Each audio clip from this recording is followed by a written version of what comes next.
વડોદરા લોકસભા બેઠકના ભાજપના ઉમેદવાર ડોક્ટર હેમાંગ જોશીના પ્રચાર અર્થે વડોદરા શહેરમાં કેન્દ્રીય ગૃહમંત્રી અમિત શાહ રોડ શો યોજશે। વડોદરા લોકસભા બેઠકના ભારતીય જનતા પાર્ટીના ઉમેદવાર ડોક્ટર હેમાંગ જોશીના પ્રચાર અર્થે કેન્દ્રીય ગૃહમંત્રી અમિત શાહ વડોદરા શહેરમાં રોડ શો કરશે તેવી વિગતો પ્રાપ્ત થઈ રહી છે।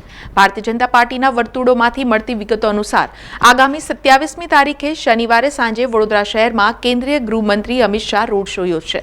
શહેરના પ્રતાપનગર ઋણમુક્તેશ્વર મહાદેવ મંદિરથી શરૂ કરીને નાની શાક માર્કેટ ચોખંડી માંડવી ન્યાય મંદિર તારફળિયાથી માર્કેટ 4 રસ્તા સુધી આ રોડ શો યોજાવાનો છે, જેમાં મોટી સંખ્યામાં ભારતીય જનતા પાર્ટીના હોદ્દેદારો કાર્યકર્તાઓ જોડાશે તેમ જાણવા મળ્યું છે। સમાચારોના સતત અપડેટ માટે TNN ન્યૂઝને YouTube પર સબસ્ક્રાઇબ કરી બેલ આઇકોન પ્રેસ કરો અને અમારી સાથે જોડાયેલા રહો Facebook, Instagram અને Twitter ઉપર।